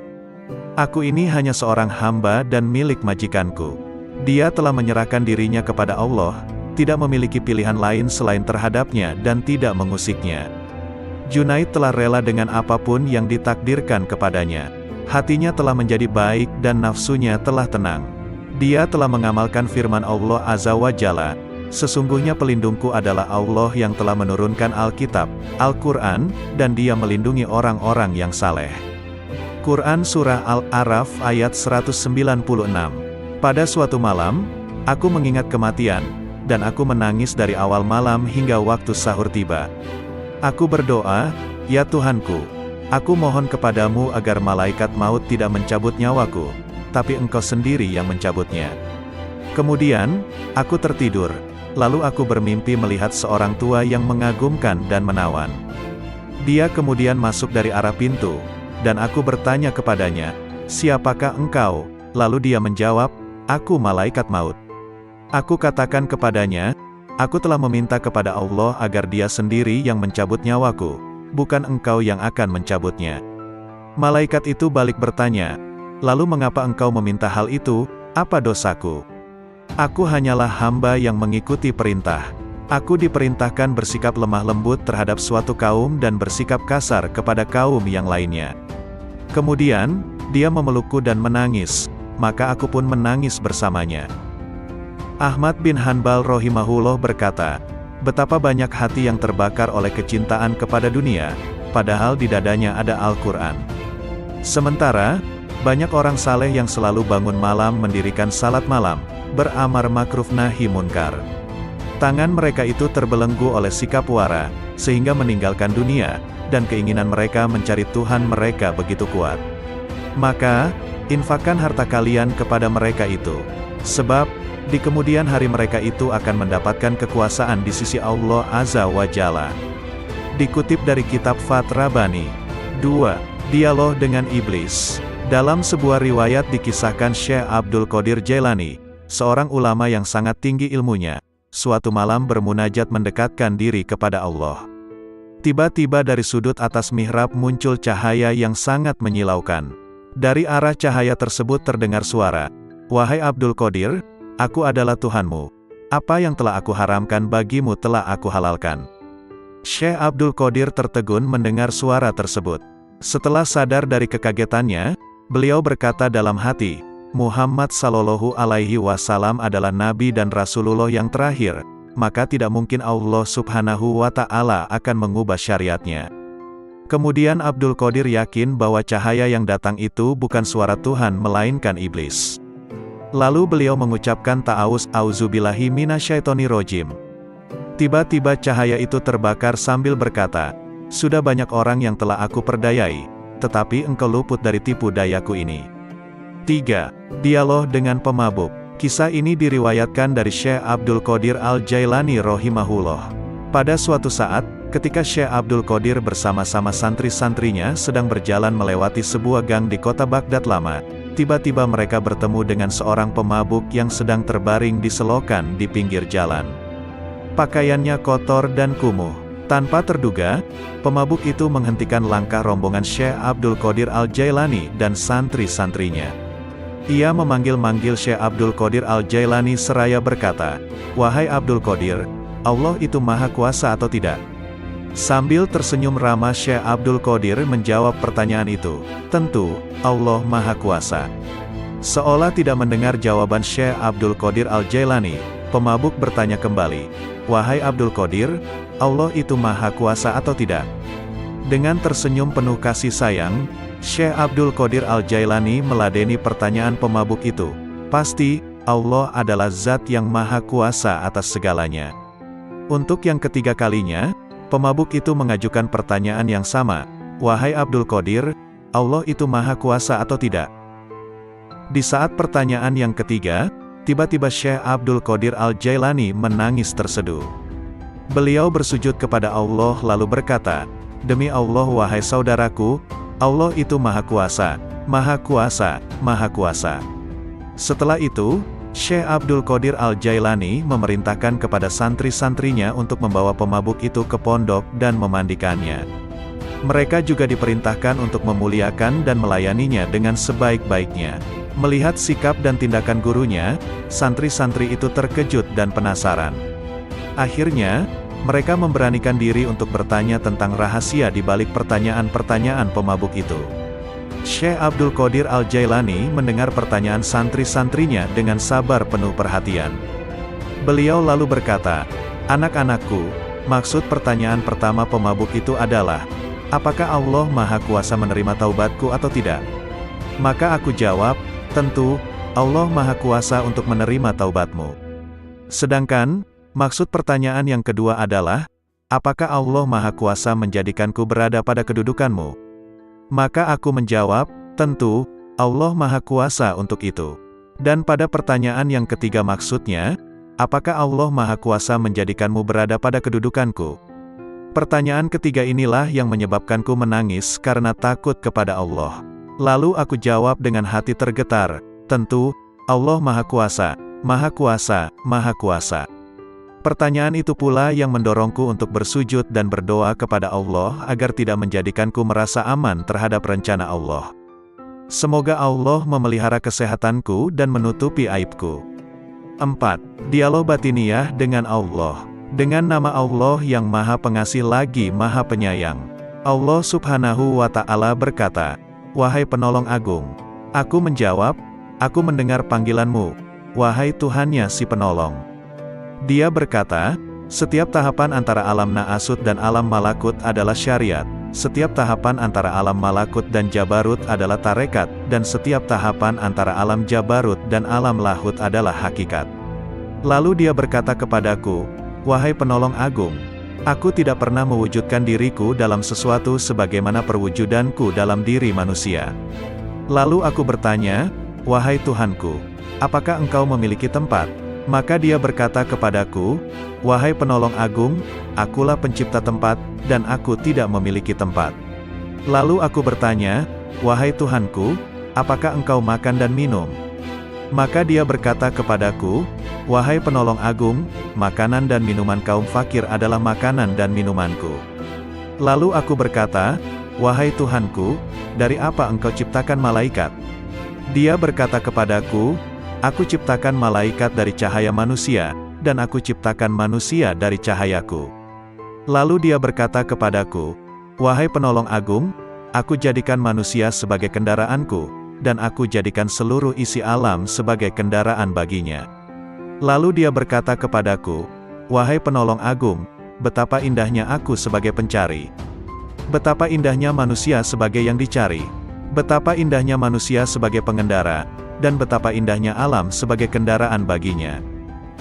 Lalu dia berkata kepadaku, "Wahai penolong agung, manusia adalah rahasiaku dan aku adalah rahasianya. Jika manusia menyadari kedudukannya di sisiku, maka ia akan berucap pada setiap hembusan nafasnya, milik siapakah kekuasaan pada hari ini? Lalu dia berkata kepadaku, wahai penolong agung, tidaklah manusia makan sesuatu, atau minum sesuatu di sebuah gang di kota Baghdad lama. Tiba-tiba mereka bertemu dengan seorang pemabuk yang sedang terbaring di selokan di pinggir jalan. Pakaiannya kotor dan kumuh. Tanpa terduga, pemabuk itu menghentikan langkah rombongan Syekh Abdul Qadir Al-Jailani dan santri-santrinya. Ia memanggil-manggil Syekh Abdul Qadir Al-Jailani seraya berkata, wahai Abdul Qadir, Allah itu maha kuasa atau tidak? Sambil tersenyum ramah Syekh Abdul Qadir menjawab pertanyaan itu, tentu, Allah maha kuasa. Seolah tidak mendengar jawaban Syekh Abdul Qadir Al-Jailani, pemabuk bertanya kembali, wahai Abdul Qadir, Allah itu maha kuasa atau tidak? Dengan tersenyum penuh kasih sayang, Syekh Abdul Qadir Al-Jailani meladeni pertanyaan pemabuk itu, pasti, Allah adalah zat yang maha kuasa atas segalanya.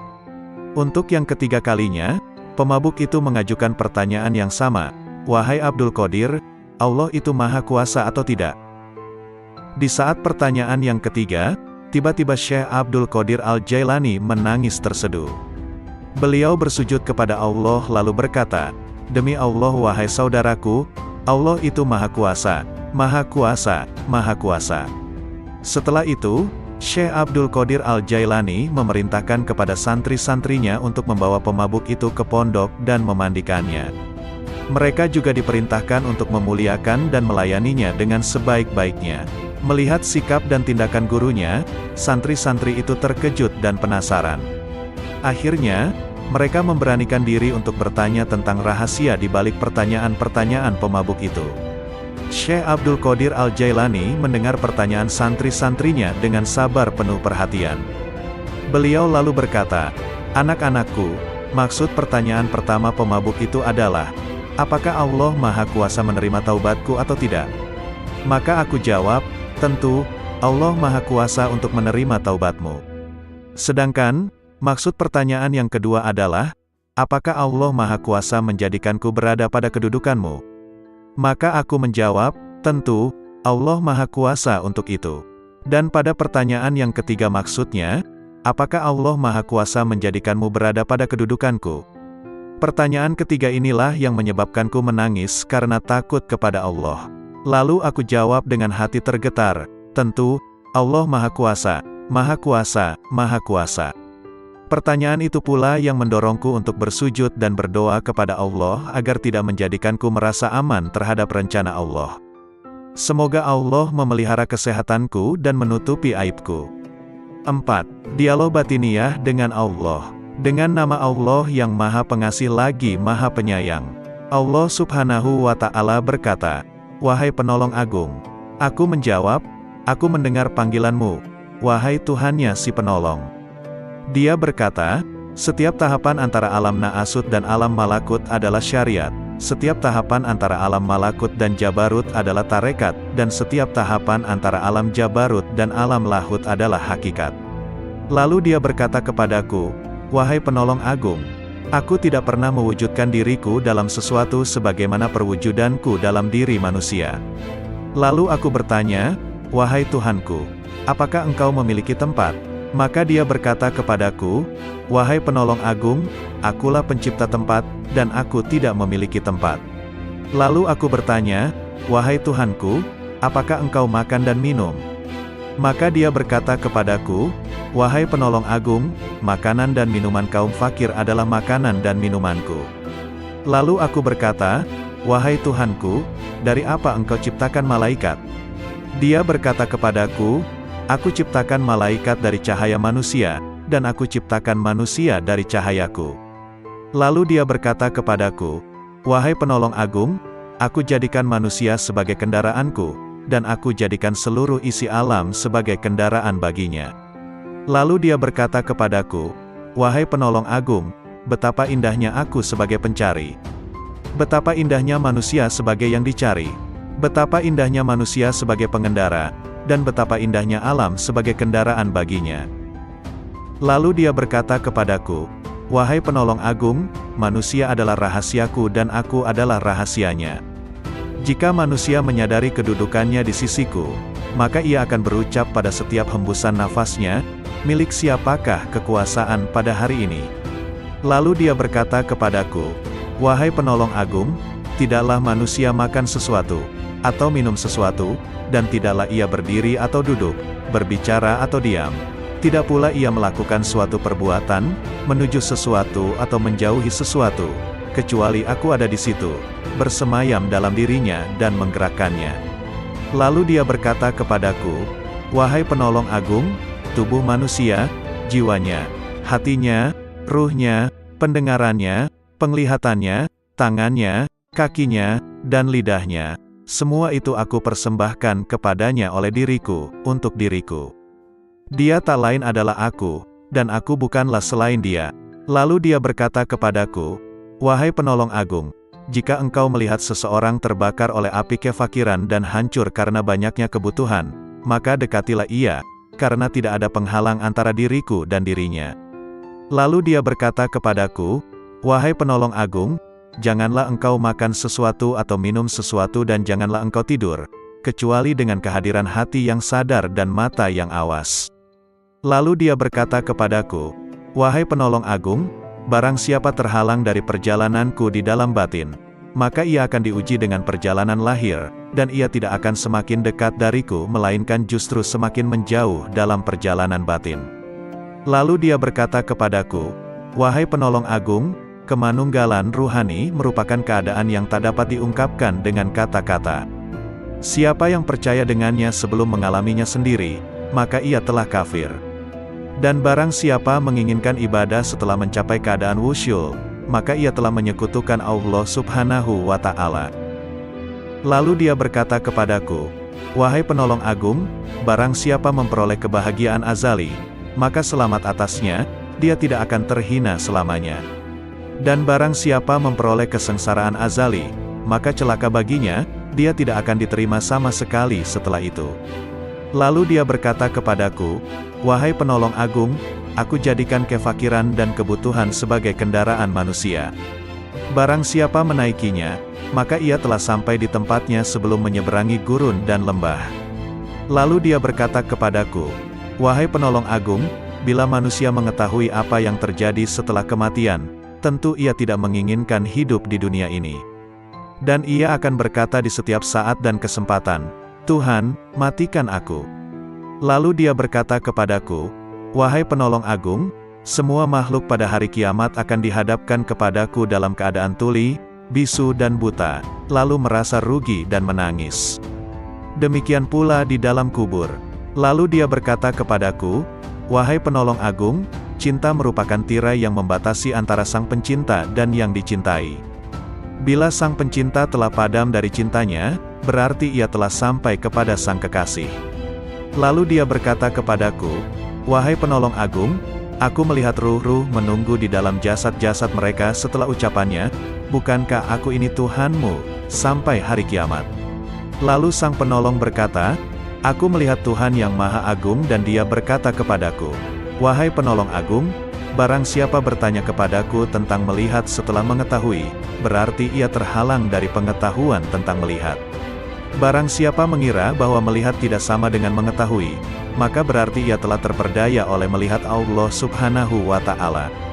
Lalu dia berkata kepadaku, wahai penolong agung, orang fakir dalam pandanganku bukanlah orang yang tidak memiliki apa-apa, melainkan orang fakir adalah ia yang memegang kendali atas segala sesuatu. Bila ia berkata kepada sesuatu, jadilah, maka terjadilah ia. Lalu dia berkata kepadaku, tak ada persahabatan dan kenikmatan di dalam surga setelah kemunculanku di sana, dan tak ada kesendirian dan kebakaran di dalam neraka setelah sapaanku kepada para penghuninya. Lalu dia berkata kepadaku, wahai penolong agung, aku yang paling mulia di antara semua yang mulia, dan aku yang paling penyayang di antara semua penyayang. Lalu dia berkata kepadaku, wahai penolong agung, tidurlah di sisiku tidak seperti tidurnya orang-orang awam, maka engkau akan melihatku. Terhadap hal ini aku bertanya, wahai Tuhanku, bagaimana aku tidur di sisimu? Dia berkata, dengan menjauhkan jasmani dari kesenangan, menjauhkan nafsu dari syahwat, menjauhkan hati dari pikiran dan perasaan buruk, dan menjauhkan ruh dari pandangan yang melalaikan, lalu meleburkan zatmu di dalam zat. Lalu dia berkata kepadaku, "Wahai penolong agung, katakan kepada sahabatmu dan pencintamu, siapa di antara kalian yang menginginkan kedekatan denganku, maka hendaklah ia memilih kefakiran, lalu kefakiran dari kefakiran. Bila kefakiran itu telah sempurna, maka tak ada lagi apapun selain aku." Lalu dia berkata, "Wahai penolong agung, berbahagialah jika engkau mengasihi makhluk-makhlukku, dan beruntunglah jika engkau memaafkan makhluk-makhlukku." Lalu dia berkata kepadaku, "Wahai penolong agung, katakan kepada pencintamu dan sahabatmu, ambillah manfaat dari doa kaum fakir, karena mereka bersamaku dan aku bersama mereka." Lalu dia berkata kepadaku, "Wahai penolong agung, aku bersama segala sesuatu, tempat tinggalnya, pengawasnya, dan kepadaku tempat kembalinya." Lalu dia berkata kepadaku, "Wahai penolong agung, jangan peduli pada surga dan apa yang ada di sana, maka engkau akan melihat aku tanpa perantara. Dan jangan peduli pada neraka serta apa yang ada di sana, maka engkau akan melihat aku tanpa perantara." Lalu dia berkata kepadaku, "Wahai penolong agung, para penghuni surga disibukkan oleh surga, dan para penghuni neraka disibukkan olehku." Lalu dia berkata kepadaku, "Wahai penolong agung, sebagian penghuni surga berlindung dari kenikmatan, sebagaimana penghuni neraka berlindung dari jilatan api." Lalu dia berkata kepadaku, "Wahai penolong agung, barang siapa disibukkan dengan selain aku, maka temannya adalah sabuk pada hari kiamat." Lalu dia berkata kepadaku, "Wahai penolong agung, orang-orang yang dekat mencari pertolongan dari kedekatan, sebagaimana orang-orang yang jauh mencari pertolongan dari kejauhan." Lalu dia berkata kepadaku, "Wahai penolong agung, sesungguhnya aku memiliki hamba-hamba yang bukan nabi maupun rasul, yang kedudukan mereka tidak diketahui oleh siapapun dari penghuni dunia maupun penghuni akhirat, dari penghuni surga ataupun neraka, tidak juga malaikat Malik ataupun Ridwan, dan aku tidak menjadikan mereka untuk surga maupun untuk neraka, tidak untuk pahala ataupun siksa, tidak untuk bidadari, istana maupun pelayan-pelayan mudanya. Maka beruntunglah orang yang mempercayai mereka meski belum mengenal mereka." Lalu dia berkata kepadaku, "Wahai penolong agung, engkau adalah salah satu dari mereka. Dan di antara tanda-tanda mereka di dunia adalah tubuh-tubuh mereka terbakar karena sedikitnya makan dan minum, nafsu mereka telah hangus dari syahwat, hati mereka telah hangus dari pikiran dan perasaan buruk, ruh-ruh mereka juga telah hangus dari pandangan yang melalaikan. Mereka adalah pemilik keabadian yang terbakar oleh cahaya perjumpaan." Lalu dia berkata kepadaku, "Wahai penolong agung, bila seseorang yang haus datang kepadamu di hari yang amat panas, sedangkan engkau memiliki air dingin dan engkau sedang tidak membutuhkan air, jika engkau menahan air itu baginya, maka engkau adalah orang yang paling kikir. Bagaimana aku menolak mereka dari rahmatku, padahal aku telah menetapkan atas diriku, bahwa aku paling pengasih di antara yang mengasihi." Lalu dia berkata kepadaku, "Wahai penolong agung, tak seorang pun dari ahli maksiat yang jauh dariku, dan tak seorang pun dari ahli ketaatan yang dekat dariku." Lalu dia berkata kepadaku, "Wahai penolong agung, bila seseorang dekat kepadaku, maka ia adalah dari kalangan maksiat, karena ia merasa memiliki kekurangan dan penyesalan." Lalu dia berkata kepadaku, "Wahai penolong agung, merasa memiliki kekurangan merupakan sumber cahaya, dan mengagumi cahaya diri sendiri merupakan sumber kegelapan." Lalu dia berkata kepadaku, "Wahai penolong agung, ahli maksiat akan tertutupi oleh kemaksiatannya, dan ahli taat akan tertutupi oleh ketaatannya. Dan aku memiliki hamba-hamba selain mereka, yang tidak ditimpa kesedihan maksiat dan keresahan ketaatan." Lalu dia berkata kepadaku, "Wahai penolong agung, sampaikan kabar gembira kepada para pendosa tentang adanya keutamaan dan kemurahan, dan sampaikan berita kepada para pengagum diri sendiri tentang adanya keadilan dan pembalasan." Lalu dia berkata kepadaku, "Wahai penolong agung, ahli ketaatan selalu mengingat kenikmatan, dan ahli maksiat selalu mengingat yang Maha Pengasih." Lalu dia berkata kepadaku, "Wahai penolong agung, Aku dekat dengan pelaku maksiat setelah ia berhenti dari kemaksiatannya, dan aku jauh dari orang yang taat setelah ia berhenti dari ketaatannya. Lalu dia berkata kepadaku, "Wahai penolong agung, aku menciptakan orang awam namun mereka tidak mampu memandang cahaya kebesaranku. Maka aku meletakkan tirai kegelapan di antara diriku dan mereka. Dan aku menciptakan orang-orang khusus namun mereka tidak mampu mendekatiku dan mereka sebagai tirai penghalang." Lalu dia berkata kepadaku, "Wahai penolong agung, katakan kepada para sahabatmu, siapa di antara mereka yang ingin sampai kepadaku, maka ia harus keluar dari segala sesuatu selain aku." Lalu dia berkata kepadaku, "Wahai penolong agung, keluarlah dari batas dunia, maka engkau akan sampai ke akhirat. Dan keluarlah dari batas akhirat, maka engkau akan sampai kepadaku." Lalu dia berkata kepadaku, "Wahai penolong agung, keluarlah engkau dari raga dan jiwamu, lalu keluarlah dari hati dan ruhmu, lalu keluarlah dari hukum dan perintah, maka engkau akan sampai kepadaku." Maka aku bertanya, "Wahai Tuhanku, salat seperti apa yang paling dekat denganmu?" Dia berkata, "Salat yang di dalamnya tiada apapun kecuali aku, dan orang yang melakukannya lenyap dari salatnya dan tenggelam karenanya." Lalu aku berkata, "Wahai Tuhanku, puasa seperti apa yang paling utama di sisimu?" Dia berkata, "Puasa yang di dalamnya tiada apapun selain aku, dan orang yang melakukannya lenyap darinya."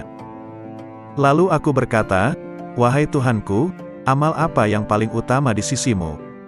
Dia berkata, "Amal yang di dalamnya tiada apapun selain aku, baik itu surga ataupun neraka, dan pelakunya lenyap darinya." Lalu aku berkata, "Wahai Tuhanku, tangisan seperti apa yang paling utama di sisimu?" Dia berkata, "Tangisan orang-orang yang tertawa." Lalu aku berkata, "Wahai Tuhanku, tertawa seperti apa yang paling utama di sisimu?" Dia berkata, "Tertawanya orang-orang yang menangis karena bertobat." Lalu aku berkata, "Wahai Tuhanku, tobat seperti apa yang paling utama di sisimu?" Dia menjawab, "Tobatnya orang-orang yang suci." Lalu aku bertanya, "Wahai Tuhanku, kesucian seperti apa yang paling utama di sisimu?" Dia menjawab, "Kesucian orang-orang yang bertobat." Lalu dia berkata kepadaku, "Wahai penolong agung, pencari ilmu di mataku tidak mempunyai jalan kecuali setelah ia mengakui kebodohannya, karena jika ia tidak melepaskan ilmu yang ada padanya, ia akan menjadi setan."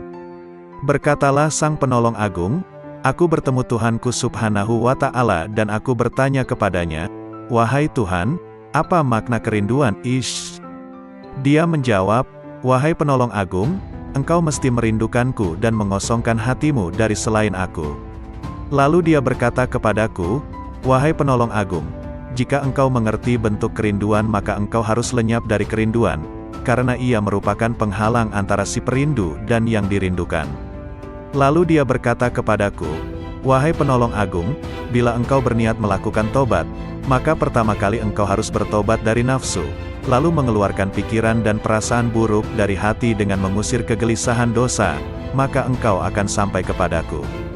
Dan hendaknya engkau bersabar, karena bila tidak bersabar berarti engkau hanya bermain-main belaka.' Lalu dia berkata kepadaku, 'Wahai penolong agung, bila engkau ingin memasuki wilayahku, maka hendaknya engkau tidak berpaling kepada alam mulk, alam malakut, maupun alam jabarut. Karena alam mulk adalah setannya orang berilmu, dan malakut adalah setannya ahli makrifat, dan jabarut adalah setannya orang yang sadar. Siapa yang puas dengan salah satu dari ketiganya, maka ia akan terusir dari sisiku.' Dan dia berkata kepadaku, 'Wahai penolong agung, perjuangan spiritual adalah salah satu lautan di samudera penyaksian dan telah dipilih oleh orang-orang yang sadar. Barang siapa hendak masuk ke samudera musyahadah, maka ia harus memilih mujahadah, karena mujahadah merupakan benih dari musyahadah dan musyahadah tanpa mujahadah adalah mustahil. Barang siapa telah memilih mujahadah, maka ia akan mengalami musyahadah, dikehendaki atau tidak dikehendaki.' Dan dia berkata kepadaku, 'Wahai penolong agung, para pencari jalan spiritual tidak dapat berjalan tanpa mujahadah, sebagaimana mereka tak dapat melakukannya tanpa aku.' Dan dia berkata kepadaku, 'Wahai penolong agung, sesungguhnya hamba yang paling kucintai adalah hamba yang mempunyai ayah dan anak tetapi hatinya kosong dari keduanya. Jika ayahnya meninggal, ia tidak sedih karenanya, dan jika anaknya pun meninggal, ia pun tidak gundah karenanya. Jika seorang hamba telah mencapai tingkat seperti ini, maka di sisiku tanpa ayah dan tanpa anak, dan tak ada bandingan baginya. Dan dia berkata kepadaku, "Wahai penolong agung, siapa yang tidak merasakan lenyapnya seorang ayah karena kecintaan kepadaku dan lenyapnya seorang anak karena kecintaan kepadaku, maka ia tak akan merasakan lezatnya kesendirian dan ketunggalan." Dia juga berkata kepadaku, "Wahai penolong agung, bila engkau ingin memandangku di setiap tempat, maka engkau harus memilih hati resah yang kosong dari selain aku." Lalu aku bertanya, "Tuhanku, apa ilmunya ilmu itu?" Dia menjawab, "Ilmunya ilmu adalah ketidaktahuan akan ilmu." Dan dia berkata kepadaku, "Wahai penolong agung, berbahagialah seorang hamba yang hatinya condong kepada mujahadah, dan celakalah bagi hamba yang hatinya condong kepada syahwat." Lalu aku bertanya kepada Tuhanku Subhanahu wa Ta'ala tentang Miraj. Dia berkata, "Miraj adalah naik meninggalkan segala sesuatu kecuali aku, dan kesempurnaan Miraj adalah pandangan tidak berpaling dan tidak pula melampauinya." Lalu dia berkata kepadaku, "Wahai penolong agung, tidak ada salat bagi orang yang tidak melakukan Miraj kepadaku." Lalu dia berkata kepadaku, "Wahai penolong agung, orang yang kehilangan salatnya adalah orang yang tidak Miraj kepadaku."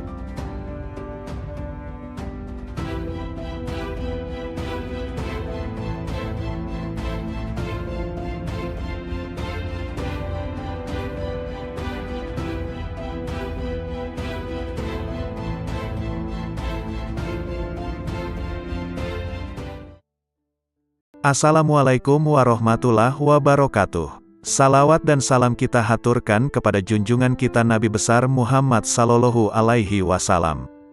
Allahumma sholli ala Muhammad. Kali ini akan dibacakan 4 kisah dialog Syekh Abdul Qadir Al-Jailani. Kisah ini diambil dari berbagai sumber kemudian dihimpun menjadi satu judul yakni 4 kisah dialog Syekh Abdul Qadir Al-Jailani yang menggetarkan hati. Berikut kisahnya. 1. Dialog dengan Malaikat Maut. Dalam ceramah di akhir bulan Rajab 546 Hijriah di Madrasah, Syekh Abdul Qadir Jailani menuturkan, Imam Junaid Al-Baghdadi rahimahullah seringkali mengatakan, "Apa yang dapat ku perbuat terhadap diriku? Aku ini hanya seorang hamba dan milik majikanku. Dia telah menyerahkan dirinya kepada Allah, tidak memiliki pilihan lain selain terhadapnya dan tidak mengusiknya." Junaid telah rela dengan apapun yang ditakdirkan kepadanya. Hatinya telah menjadi baik dan nafsunya telah tenang. Dia telah mengamalkan firman Allah Azza wa Jalla, "Sesungguhnya pelindungku adalah Allah yang telah menurunkan Alkitab, Al-Quran, dan dia melindungi orang-orang yang saleh." Quran Surah Al-A'raf ayat 196. Pada suatu malam, aku mengingat kematian, dan aku menangis dari awal malam hingga waktu sahur tiba. Aku berdoa, "Ya Tuhanku, aku mohon kepadamu agar malaikat maut tidak mencabut nyawaku, tapi Engkau sendiri yang mencabutnya." Kemudian, aku tertidur, lalu aku bermimpi melihat seorang tua yang mengagumkan dan menawan. Dia kemudian masuk dari arah pintu, dan aku bertanya kepadanya, "Siapakah engkau?" Lalu dia menjawab, "Aku malaikat maut." Aku katakan kepadanya, "Aku telah meminta kepada Allah agar Dia sendiri yang mencabut nyawaku, bukan engkau yang akan mencabutnya." Malaikat itu balik bertanya, "Lalu mengapa engkau meminta hal itu? Apa dosaku? Aku hanyalah hamba yang mengikuti perintah. Aku diperintahkan bersikap lemah lembut terhadap suatu kaum dan bersikap kasar kepada kaum yang lainnya." Kemudian, dia memelukku dan menangis, maka aku pun menangis bersamanya. Ahmad bin Hanbal rahimahullah berkata, betapa banyak hati yang terbakar oleh kecintaan kepada dunia, padahal di dadanya ada Al-Quran. Sementara, banyak orang saleh yang selalu bangun malam mendirikan salat malam, beramar makruf nahi munkar. Tangan mereka itu terbelenggu oleh sikap wara, sehingga meninggalkan dunia, dan keinginan mereka mencari Tuhan mereka begitu kuat. Maka, infakkan harta kalian kepada mereka itu. Sebab, di kemudian hari mereka itu akan mendapatkan kekuasaan di sisi Allah Azza wa Jalla. Dikutip dari kitab Fath Rabbani. 2. Dialog dengan Iblis. Dalam sebuah riwayat dikisahkan Syekh Abdul Qadir Jailani, seorang ulama yang sangat tinggi ilmunya, suatu malam bermunajat mendekatkan diri kepada Allah. Tiba-tiba dari sudut atas mihrab muncul cahaya yang sangat menyilaukan. Dari arah cahaya tersebut terdengar suara, "Wahai Abdul Qadir, aku adalah Tuhanmu. Apa yang telah aku haramkan bagimu telah aku halalkan." Syekh Abdul Qadir tertegun mendengar suara tersebut. Setelah sadar dari kekagetannya, beliau berkata dalam hati, Muhammad Sallallahu Alaihi Wasallam adalah Nabi dan Rasulullah yang terakhir, maka tidak mungkin Allah Subhanahu wa Ta'ala akan mengubah syariatnya. Kemudian Abdul Qadir yakin bahwa cahaya yang datang itu bukan suara Tuhan melainkan iblis. Lalu beliau mengucapkan ta'awuz, auzubillahi minan batin. Lalu dia berkata kepadaku, "Wahai penolong agung, kemanunggalan ruhani merupakan keadaan yang tak dapat diungkapkan dengan kata-kata. Siapa yang percaya dengannya